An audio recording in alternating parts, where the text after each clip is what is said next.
Olá! Sejam bem-vindos ao canal. Histórias maravilhosas e incríveis.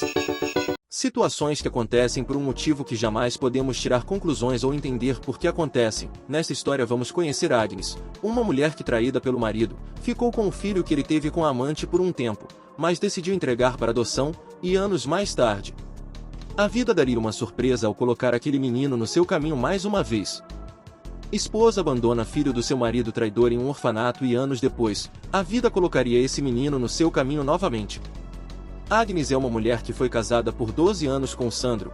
O casal viveu essa relação com muita cumplicidade e amor. Eles pareciam se amar muito e Agnes era uma esposa incrível que fazia tudo por seu lar e seu marido. Devido a eles não terem uma situação financeira boa, abdicaram de terem filhos, até a situação do casal melhorar. Mas com o tempo, Agnes notou que Sandro não era mais o mesmo. Parecia distante e tinha uma completa apatia e falta de interesse. Agnes de início não ligou e pensou que era alguma situação estressante que Sandro estava passando. Mas o que Agnes não sabia era que Sandro estava tendo um caso em segredo com uma mulher chamada Susana, uma moça bonita, atraente e com um belo olhar angelical. Um dia sem aviso, Sandro chama Agnes para conversar e decide pedir o divórcio. Ele abre o jogo de cara e diz que tem uma amante, que a ama e eles vão ter um filho. Sandro confessa tudo sem esconder nada. Agnes, indignada, diz: Sandro, como você pode fazer isso comigo? Eu fui uma esposa dedicada.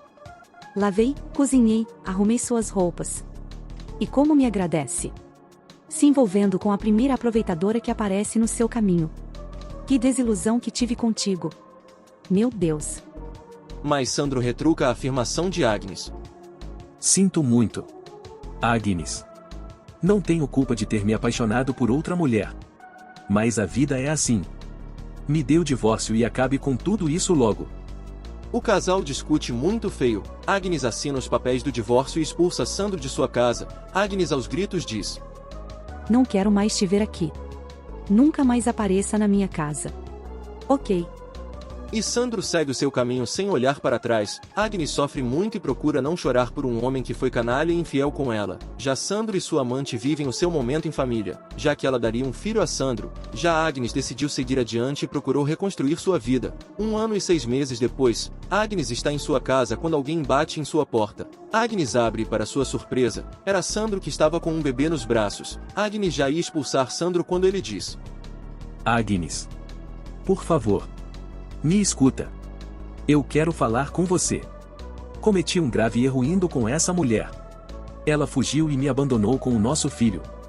Estou sozinho e essa criança não tem culpa do que aconteceu. Por favor, me deixe ficar aqui por um tempo, até resolver essa situação. Agnes, apesar do ressentimento, decidiu dar abrigo a seu ex e seu filho por um tempo.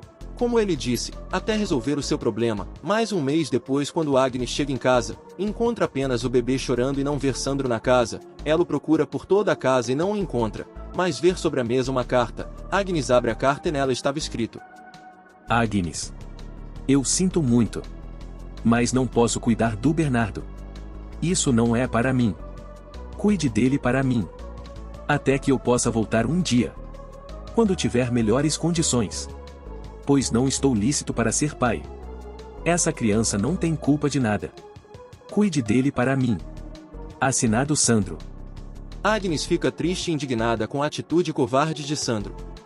Ela nunca imaginou viver uma situação assim. Agnes viu que aquela criança não tinha culpa da infidelidade de seu ex-marido, mas também não queria criar algo que não era dela. Seguindo seu senso de moral e conduta própria, decidiu entregar o menino para as autoridades e explicou para eles toda a situação. As autoridades o levaram para um orfanato e Bernardo seria colocado para adoção. Quanto a Agnes, restaria torcer para que o menino conseguisse bons pais adotivos. O tempo passou e Agnes conheceu um novo amor, um homem chamado Germano, que era honrado, trabalhador e honesto, que amava Agnes de corpo e alma. Com o tempo, Agnes fala de sua vida, sem esconder nada, do seu marido traidor, da amante dele e do filho que eles tiveram que foi abandonado por ambos, e de como ela decidiu entregar o menino às autoridades que o deram para adoção. Germano entendeu as razões que Agnes teve para fazer o que fez e viu que ela era apenas uma vítima que foi apanhada no meio disso tudo e o menino também não tinha culpa, e mantiveram o seu amor. Compromisso. Após 3 anos de namoro, Agnes e Germano se casam. Eles têm uma relação de respeito mútuo, carinho e fidelidade mútua. Não demorou para Agnes ficar grávida e eles tiveram um filho que deram o nome de Simon.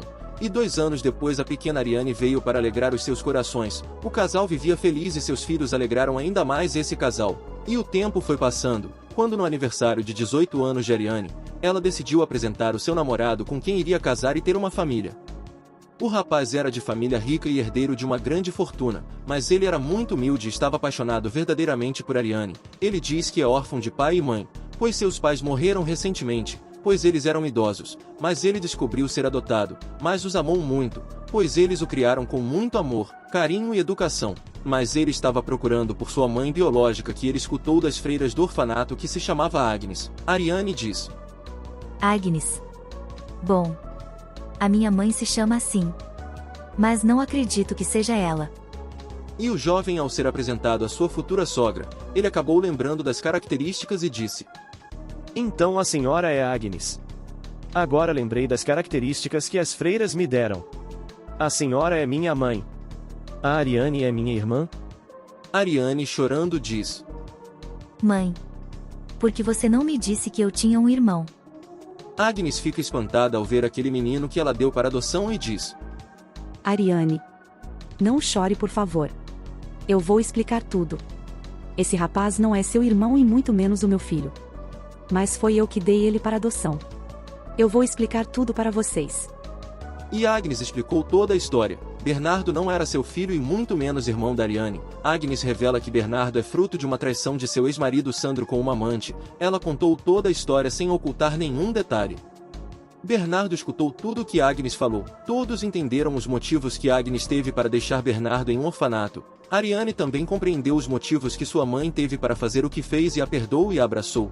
Bernardo também viu que Agnes não tinha culpa do que seus pais fizeram ela passar e viram que Agnes foi somente uma apanhada no meio das picuinhas de 2 amantes. Toda a família ficou do lado de Agnes, inclusive Bernardo, que desistiu da ideia de procurar seus pais biológicos vendo que os dois o jogaram fora como um pedaço de lixo, e decidiu aceitar Agnes como sua mãe. Agnes tinha amadurecido com o que fez, e Bernardo não tinha raiva e nem ressentimentos. Mesmo Agnes não sendo sua mãe, ele a aceita. Com o tempo, eles se acertam e Agnes parece aprovar a relação de Ariane e Bernardo, e deseja que os dois sejam muito felizes, pois viu que os dois jovens se amavam de verdade. Agnes vive feliz com seu marido, seus filhos e seu genro-filho, se tornando uma verdadeira família. E quanto ao que aconteceu com a mãe de Bernardo, Susana acabou morrendo de câncer alguns anos depois e Sandro não conseguiu obter sucesso como queria e vive como mendigo pelas ruas, sem saber que seu filho era um milionário. Um dia, Sandro decide procurar por Agnes para saber sobre seu filho. Ela fica espantada ao ver o seu ex-marido depois de tantos anos. Agnes explica toda a situação para Sandro e disse onde encontrar Bernardo. Bernardo não fica comovido e nem espantado de ver seu verdadeiro pai, e apenas decidiu ajudá-lo mandando para uma casa de repouso onde iria viver o resto de sua vida. Sandro percebeu tarde demais que não tinha mais lugar no coração do seu filho, nem de Agnes. Agnes está com seu marido Germano, seus filhos Simon e Ariane e Bernardo, que agora era parte da família. Moral da história: muitos cometem erros, mas pessoas inocentes são apanhadas no meio. Não envolva os outros em suas picuinhas. Assuma seus erros e os corrija, sem envolver os outros. O que você achou desta incrível história? Deixe sua opinião nos comentários. Sua opinião é muito importante para nós. Obrigado por sua audiência. Curta e comente nossos vídeos. Compartilhe e se inscreva no nosso canal.